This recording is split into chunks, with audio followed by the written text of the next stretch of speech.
como estrada que guardam meus passos.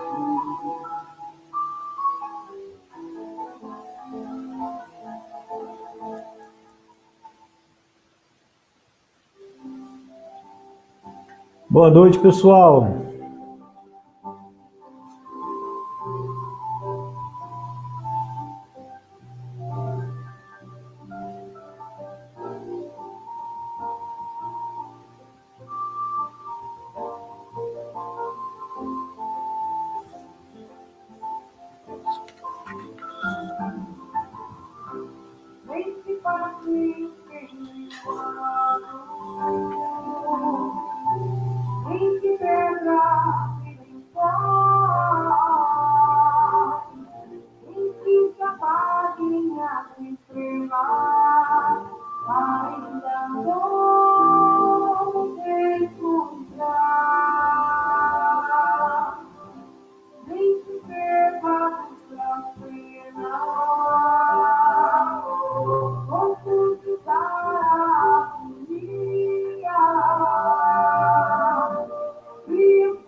Boa noite para quem está chegando. Por favor, façam comentários. Pessoal, nós estamos hoje testando aqui uma nova forma de transmissão. Então, eu peço a vocês que me informem aí através dos comentários como é que está o som, como é que está a imagem.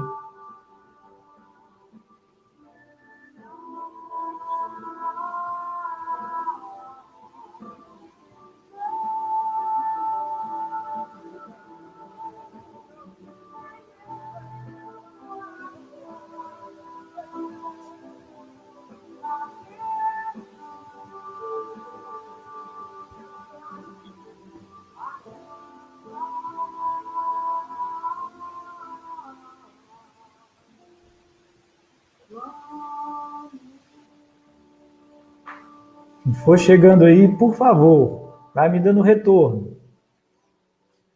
Sei que o óculos está dando muito reflexo. Pessoal, nós estamos aqui testando essa nova forma de fazer as lives, que é para a gente poder melhorar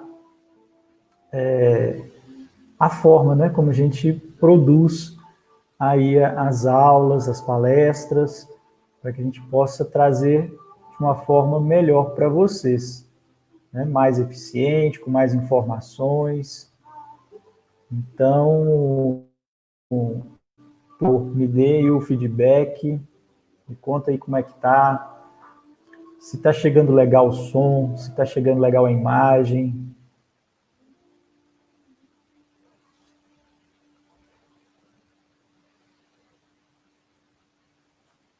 Temos aí mais 2 minutinhos para a gente começar.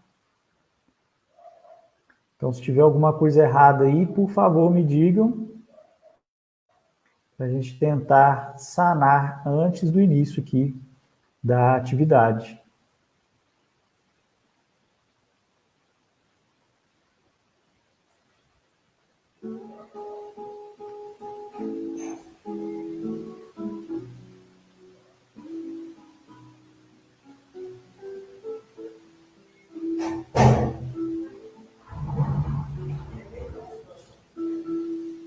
Ainda nem começou? Estou começando. Uhum.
Bom, pessoal, boa noite. O pessoal hoje parece estar meio de preguiça. Quem chegou aí, me dá um joinha, fala comigo, me conta como é que está aí o som, a imagem. Hoje nós estamos aí com esse novo método de transmitir. Vamos ver aí como é que funciona, se está certo, se fica bom. Tá ok? Bom, então vamos dar início às atividades dessa noite. Sejam bem-vindos ao Centro Espírita Amor, Fé e Luz. Os recadinhos antes da gente começar. O Centro Espírita Amor, Fé e Luz promove todas as segundas-feiras o estudo do livro Nosso Lar. E logo após o estudo do livro Nosso Lar, nós temos a conversa fraterna. Tá? Então, se alguém quiser participar da conversa fraterna, é só preencher o formuláriozinho que tem no início do nosso grupo no Facebook, com o nome e o telefone do WhatsApp. E assim que a gente terminar o estudo do livro Nosso Lar, por volta de 8h30, os trabalhadores responsáveis por essa atividade da conversa fraterna entram em contato com aquelas pessoas que deixaram os seus nomes lá no grupo, tá? Nesse formuláriozinho. E na sexta-feira nós temos a reunião pública às 19h30 também, sempre com temas aí do Evangelho, temas relevantes, temas relacionados à doutrina espírita. E a gente sempre conta com a presença de vocês. Tá ok? Bom, então vamos fechar os olhos, elevar o pensamento a Deus, ao Mestre Jesus e a toda a espiritualidade amiga aqui presente, a todos os irmãos que nos auxiliam, que nos dão suporte às atividades da Casa Espírita, em todos os dias, em todos os momentos. Vamos pedir a esses irmãos que estejam conosco mais essa noite, nos auxiliando, nos amparando, trazendo dos mais altos planos aquilo de que cada um de nós necessita neste momento. E que possamos bem compreender os ensinamentos que nos foram transmitidos por André Luiz, através de Chico Xavier, e que possamos, acima de tudo, colocar em prática cada um desses ensinamentos. Que a paz do Divino Mestre vibre nos corações de todos aqui presentes, hoje e sempre, e que assim seja.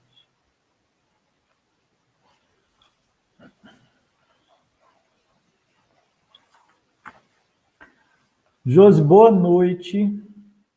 antes de eu começar aqui, por favor, me diga como é que está a transmissão, se está chegando direitinho aí, porque hoje o pessoal está de preguiça, ninguém chegou ainda não tive retorno, e eu estou testando aqui uma nova forma da gente fazer as nossas transmissões.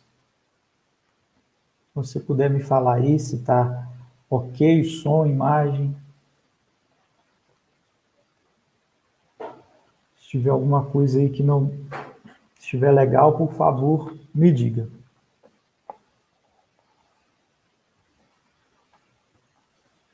Bom, e o tema de hoje, nós vamos falar do capítulo 31, é o vampiro. Então, só para a gente fazer uma pequena, recordar um pouquinho aqui, André Luiz ainda se encontra em trabalho.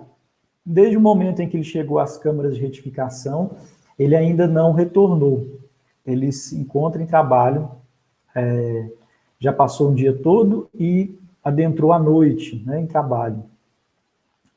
Devido à falta de trabalhadores naquele momento, a necessidade de mais apoio, ele então ficou para dar esse suporte. Ah, legal, Júlio. Então tá bom. Então vamos testando aqui, vamos ver se a gente consegue usar esse aplicativo aqui nas nossas transmissões.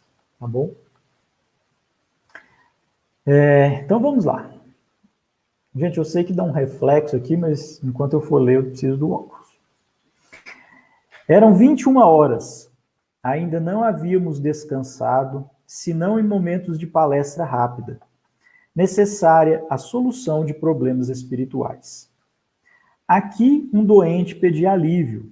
Ali, outro necessitava passes de reconforto. Quando fomos atender a 2 enfermos no pavilhão 11, escutei gritaria próxima. Fiz instintivo movimento de aproximação, mas Narcisa deteve-me atenciosa. Não prossiga, disse. Localizam-se ali os desequilibrados do sexo. O quadro seria extremamente doloroso para seus olhos. Guarde essa emoção para mais tarde. Não insisti. Entretanto, fervilhava-me no cérebro 1000 interrogações. Então a gente vê que o André Luiz ele tem muito essa questão, essa curiosidade, né? Tudo ele quer ver, ele quer conhecer, ele quer saber o que está acontecendo. Mas nem tudo ele está no momento, ele está preparado, né, para ver, para conhecer, né? Então, assim, ele fica se refreando, né? Cada vez que ele tem um impulso e alguém chama a atenção dele, fica se refreando, mas ele tem essa questão muito forte vibrando dentro dele. Abrira-se um mundo novo à minha pesquisa intelectual. Era indispensável recordar o conselho da genitora de Lísias, a cada momento, para não me desviar da obrigação justa. Né? Então, isso serve para nós, gente. Quantas vezes a gente fica com curiosidade, com questões, com fatos que nós ainda não temos condições para participarmos, né? Então, a gente precisa ter um pouco de paciência e precisamos também escutar as pessoas, aqueles que têm mais experiência do que nós, no sentido de quando somos alertados, né, de que ainda não estamos prontos para algo. Né?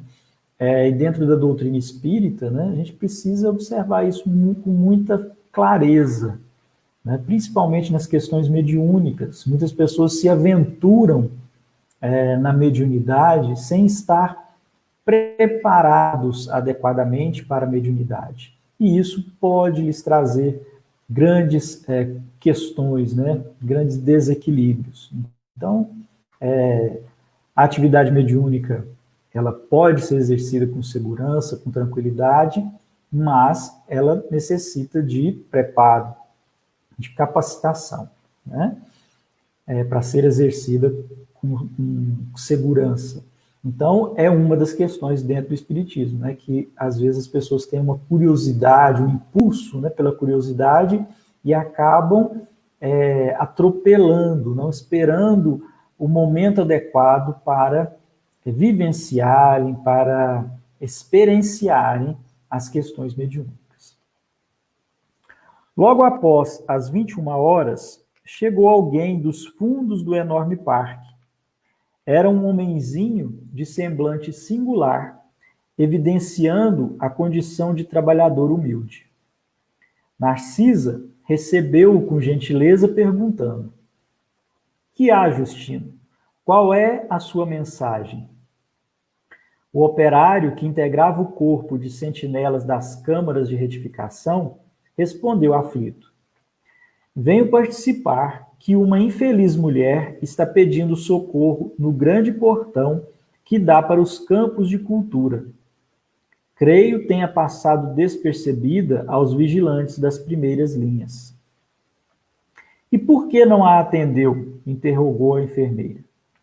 O servidor fez um gesto de escrúpulo e explicou: "Segundo as ordens que nos regem, não pude fazê-lo, porque a pobrezinha está rodeada de pontos negros."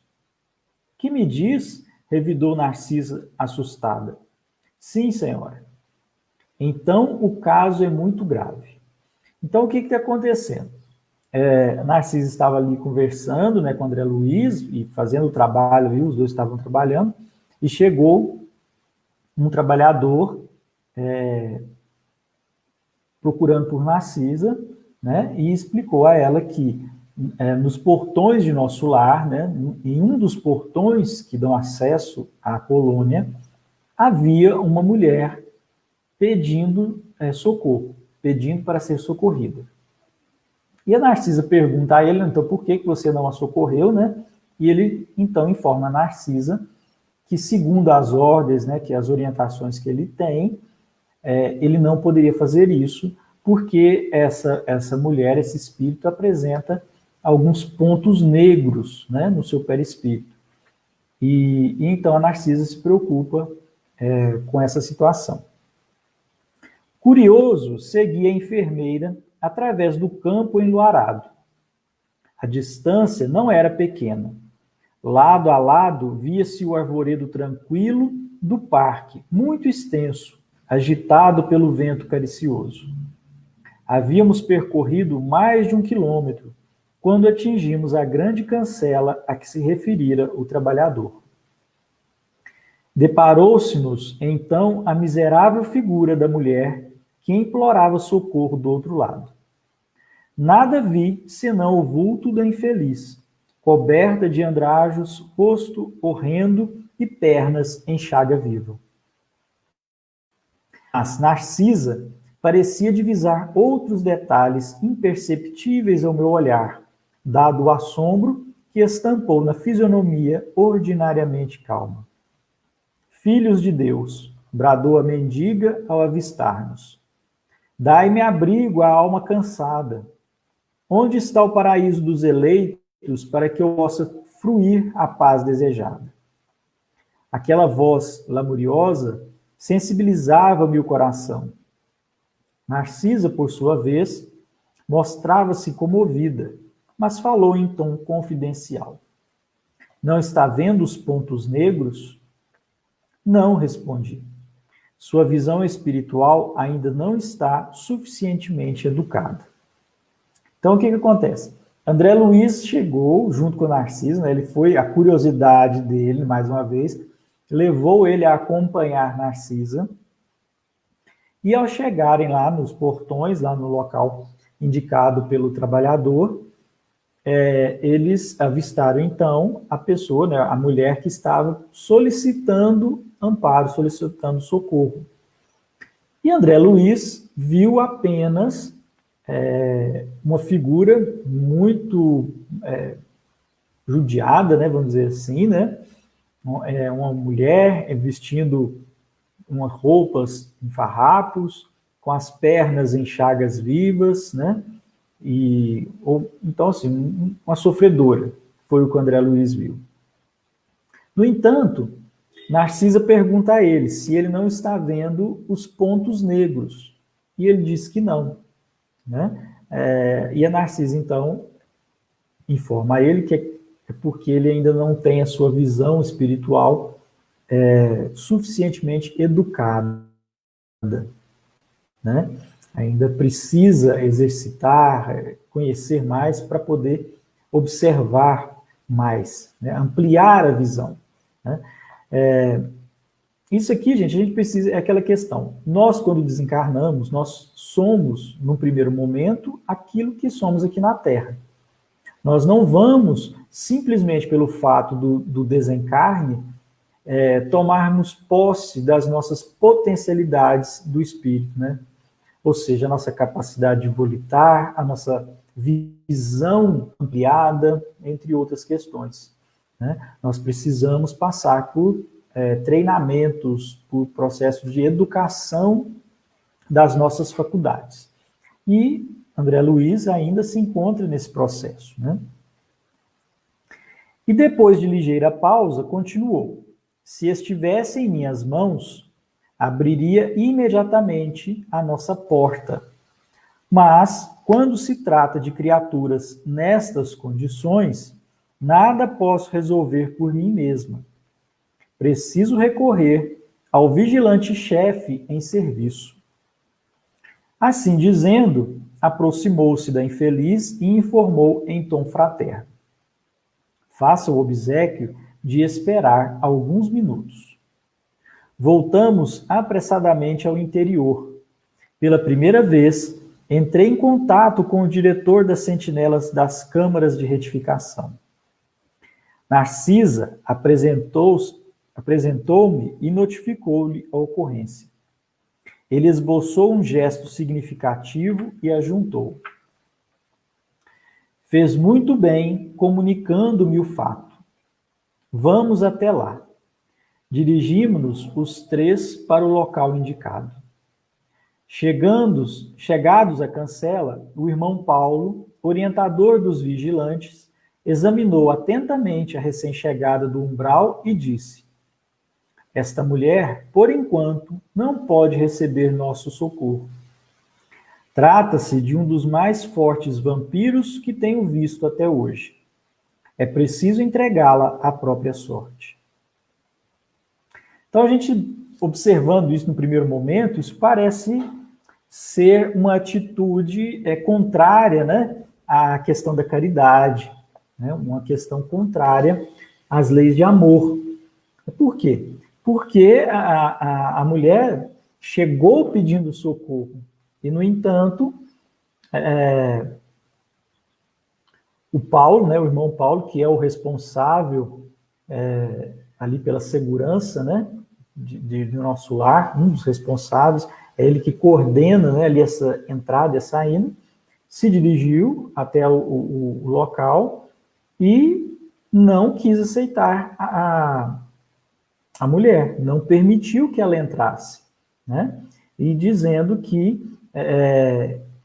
era ali, se tratava de um dos mais fortes vampiros, né, que ele já tinha visto. E que era preciso deixá-la, né, à própria sorte, que ela não poderia ser auxiliada naquele momento.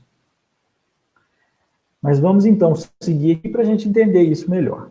Senti-me escandalizado. Então, o André Luiz, naquele momento, tomou um susto e falou: mas que é isso, né? Não seria faltar aos deveres cristãos abandonar aquela sofredora ao azar do caminho? Narcisa, que me pareceu compartilhar da mesma impressão, adiantou-se suplicante.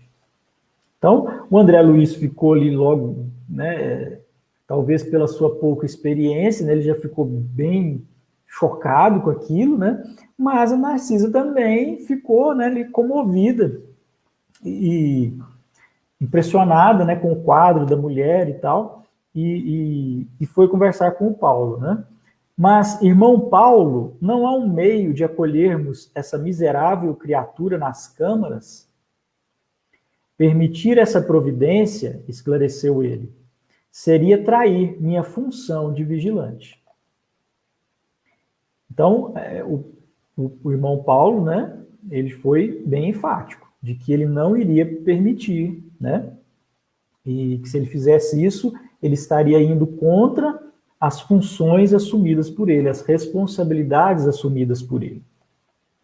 E indicando a mendiga que esperava a decisão, a gritar impaciente, exclamou para a enfermeira: já notou, Narcisa, alguma coisa além dos pontos negros? Agora era minha instrutora de serviço que respondia negativamente. Então, observe, Narcisa tinha a visão espiritual um pouco mais ajustada, um pouco mais treinada, e ela conseguia observar os pontos negros, né, no perispírito daquela mulher, coisa que André Luiz não conseguia. E o irmão Paulo, já mais treinado, né, já mais habilitado para aquela função que ele exercia, ele conseguia enxergar mais coisa, ele ia mais profundo, além daqueles pontos negros. Pois vejo mais, respondeu o vigilante-chefe. Baixando o tom de voz, recomendou: conte as manchas pretas.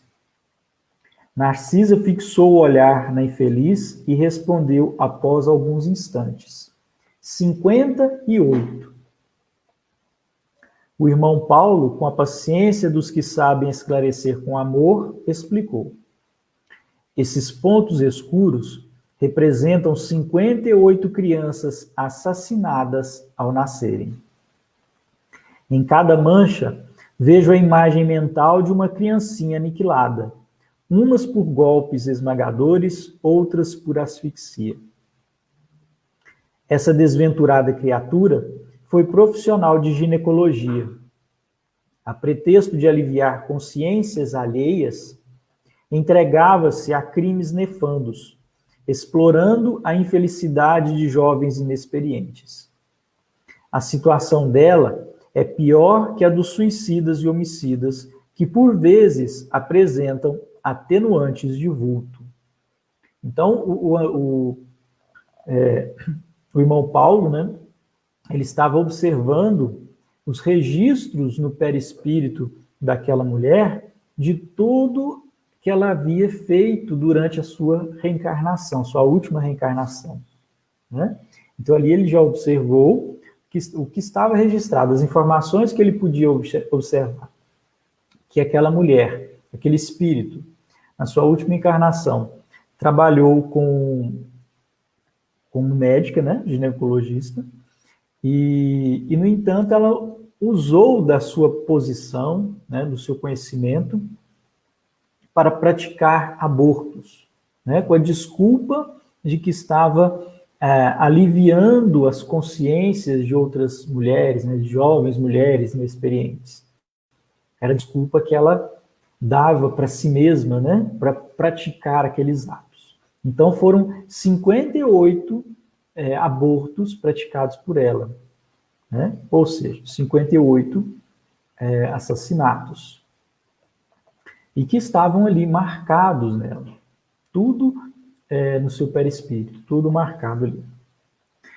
Recordei assombrado os processos da medicina, em que muitas vezes enxergava de perto a necessidade da eliminação de nascituros para salvar o organismo materno nas ocasiões perigosas. Mas, lendo-me o pensamento, o irmão Paulo acrescentou: não falo aqui de providências legítimas que constituem aspectos das provações redentoras.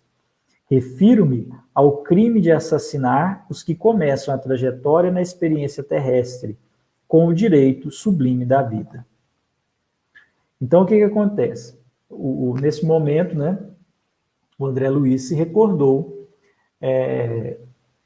de casos, né, dentro da medicina onde era necessário a fazer o aborto para poder preservar a vida da mãe, né?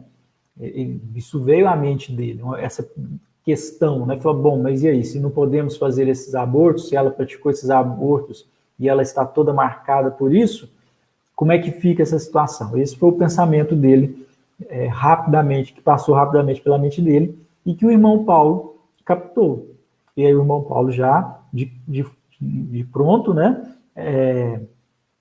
explicou que naqueles casos, né, não era visto dessa forma, né? Se a gente pegar lá no Livro dos Espíritos, nós vamos ter lá essa explicação, dizendo que no caso de salvar a vida da mãe, da necessidade do aborto, né, para salvar a vida da mãe, é o único caso onde se admite, onde a doutrina espírita, onde a espiritualidade admite a prática do aborto, tá? Há uma explicação lá, tudo tranquilo, assim, é admitido, não quer dizer que seja obrigatório, ou que seja tudo bem, tudo legal, mas é admitida, né? Por esse fato. Nos outros, não. Nos outros é visto como um assassinato mesmo, né? Onde você está impossibilitando, impedindo que aquele espírito usufrua da sua oportunidade da reencarnação, da sua oportunidade de se melhorar, de crescer, de evoluir, né? Demonstrando a sensibilidade das almas nobres, Narcisa rogou: Irmão Paulo, também eu já errei muito no passado. Atendamos a essa desventurada. Se me permite, eu lhe dispensarei cuidados especiais. Então a Narcisa ainda insistiu, né, que fosse dada àquela mulher a chance, né, de adentrar ao nosso lar, de ser socorrida. Reconheço, minha amiga, respondeu o diretor da vigilância, impressionado pela sinceridade, que todos somos espíritos endividados. Entretanto, temos a nosso favor o reconhecimento das próprias fraquezas e a boa vontade de resgatar nossos débitos. Mas esta criatura, por agora, nada deseja senão perturbar quem trabalha. Os que trazem os sentimentos calejados na hipocrisia emitem forças destrutivas. Para que nos serve aqui um serviço de vigilância?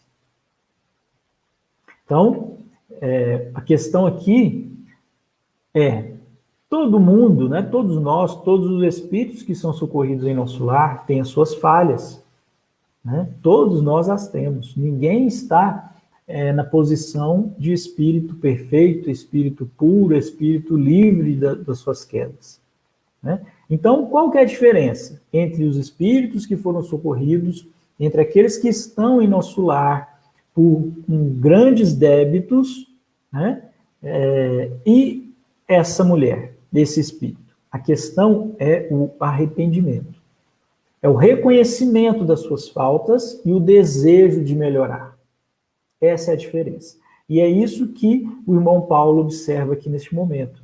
Que esse espírito dessa mulher não tem o desejo de melhorar, que ela ainda não reconheceu os seus erros.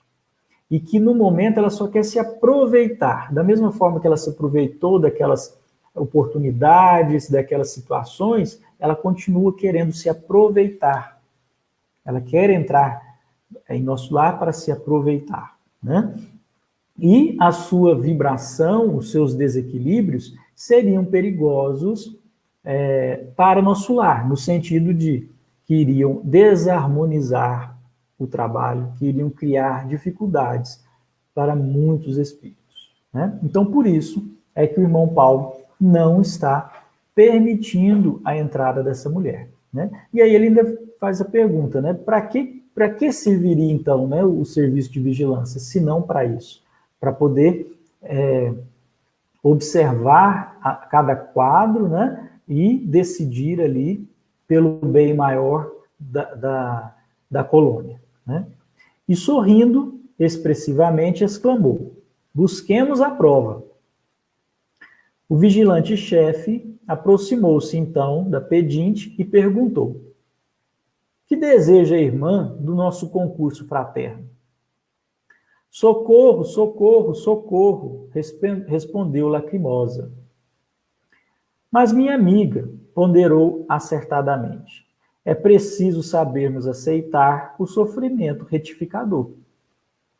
Por que razão tantas vezes cortou a vida de entezinhos frágeis que iam à luta com a permissão de Deus? Ouvindo, inquieta, ela exibiu terrível caratonha de ódio e bradou: quem me atribuiu essa infâmia? Minha consciência está tranquila, canalha. Empreguei a existência auxiliando a maternidade na terra. Fui caridosa e crente, boa e pura. Não é isso que observa na fotografia viva dos seus pensamentos e atos. Creio que a irmã ainda não recebeu nem mesmo o benefício do remorso. Isso aqui eu acho muito interessante. O benefício do remorso. Eu acho isso aqui fantástico, né? Quando a gente tem um remorso por algo que a gente fez, é o primeiro passo no caminho da retificação, né? Da melhora. É o benefício do remorso. E essa mulher, né? Vocês percebem aqui, ela não tinha remorso nenhum de nada, nenhum dos atos que ela fez. E é essa a diferença entre ela e outros espíritos que foram socorridos em nosso lar, também culpados de crimes, né, vamos dizer assim, terríveis. Né? Quando abrir sua alma às bênçãos de Deus, reconhecendo as necessidades próprias, então volte até aqui. Irada, respondeu a interlocutora: demônio, feiticeiro, sequaz de Satã, não voltarei jamais. Estou esperando o céu que me prometeram e que espero encontrar. Assumindo atitude ainda mais firme, falou o vigilante-chefe com autoridade. Faça então o favor de retirar-se. Não temos aqui o céu que deseja. Estamos numa casa de trabalho onde os doentes reconhecem o seu mal e tentam curar-se junto de servidores de boa vontade. A mendiga objetou atrevidamente: não lhe pedi remédio nem serviço. Estou procurando o paraíso que fiz por merecer praticando boas obras. E endereçando-nos dardejante olhar de extrema cólera, perdeu o aspecto de enfermo ambulante, retirando-se a passo firme, como quem permanece absolutamente senhor de si. Então, gente, vejam bem, quando o irmão Paulo questionou a essa mulher, ela mostrou realmente a sua natureza. E aí a gente pode perceber que o que ela estava buscando era um céu, um paraíso, né? Onde ela poderia ficar ali só aproveitando. Ela não queria, né, ser socorrida, né, como o nosso lar poderia oferecer a ela esse socorro, esse amparo, e ela não queria também trabalhar.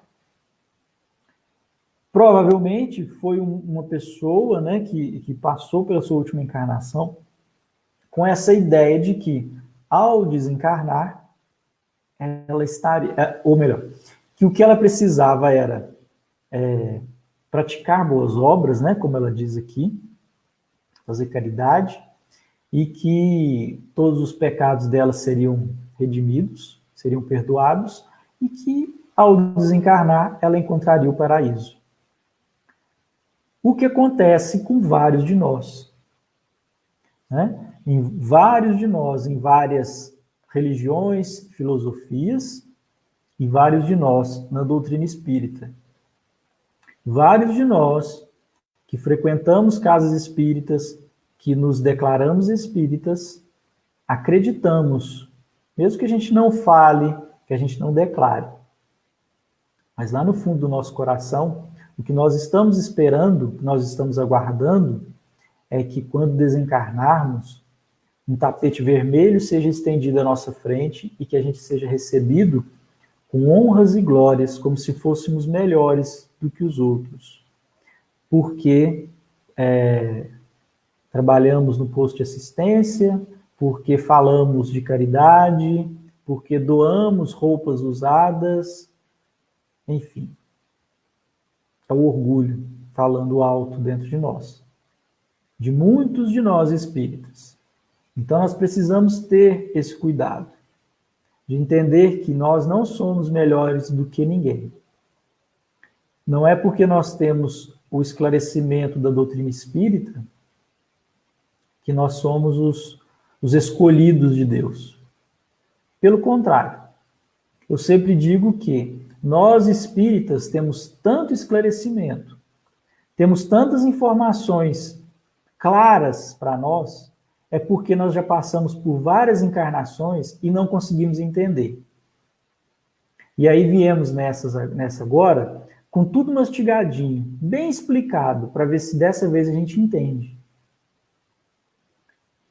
Eu sempre falo para as pessoas próximas a mim, a doutrina espírita tem o Evangelho segundo o Espiritismo, porque nós não tivemos, até o presente momento, né, nas várias reencarnações que nós já passamos aqui, nós não conseguimos entender o Evangelho segundo ele está na Bíblia.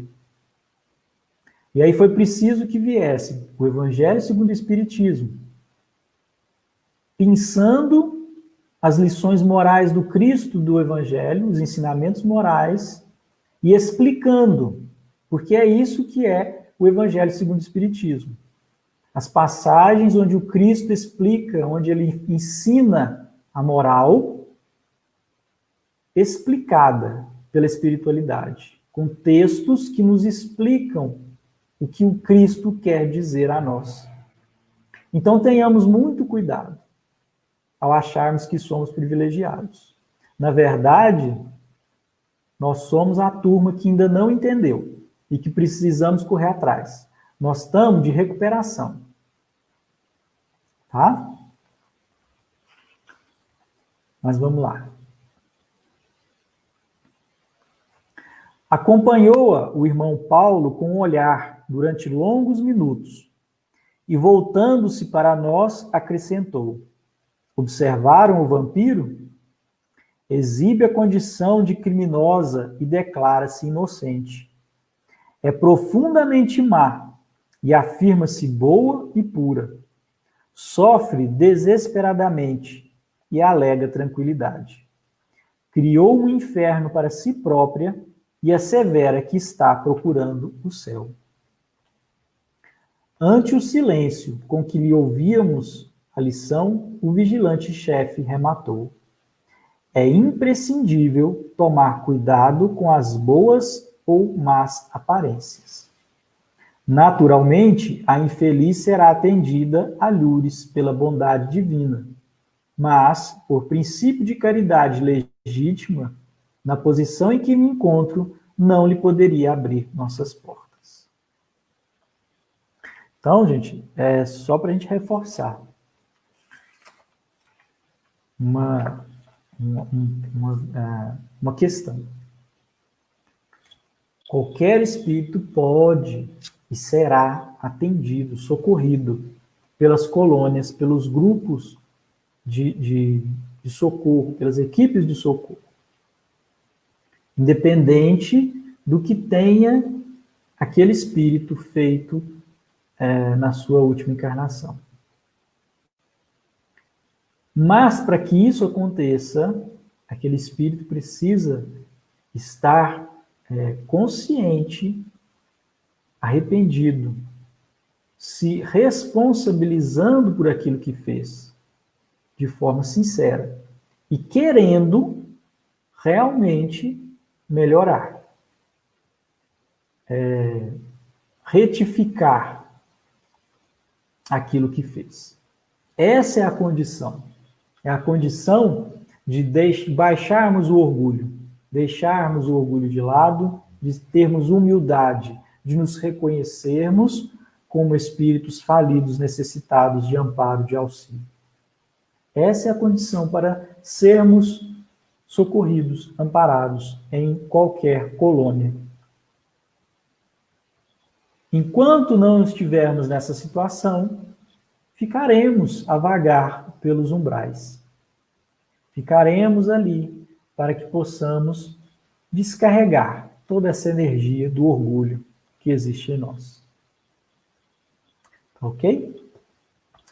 Bom, pessoal, hoje passamos um pouquinho. O pessoal hoje está de preguiça.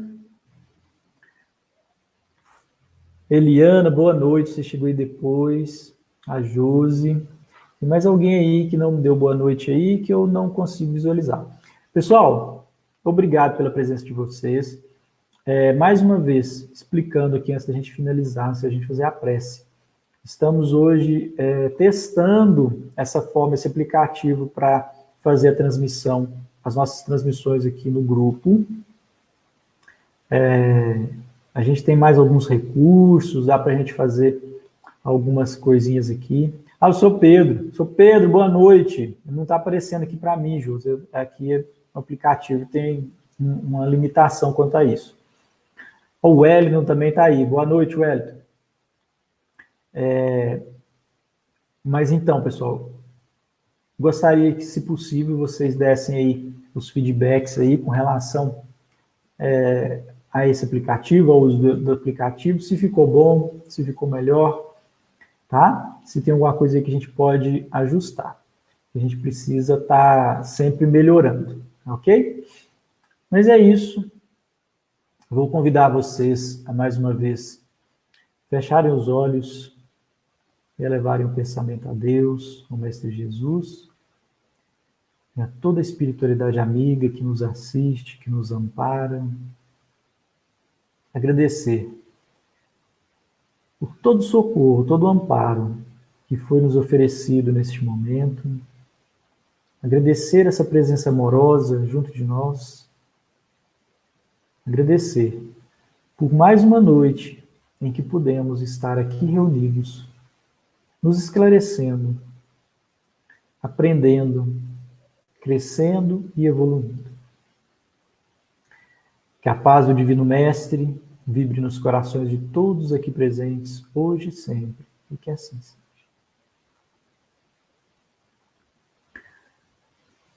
Mais uma vez, gratidão a todos. Uma boa noite a vocês. E a gente se encontra na sexta-feira, na reunião pública. A Josiane vai falar para nós sobre Jesus, né? Dia 25, Natal. Vai ser muito bacana essa palestra falando sobre Jesus, ok? Aguardamos vocês na sexta-feira, então, às 19h30. Um grande abraço a todos, uma boa noite e até mais. Tchau, tchau.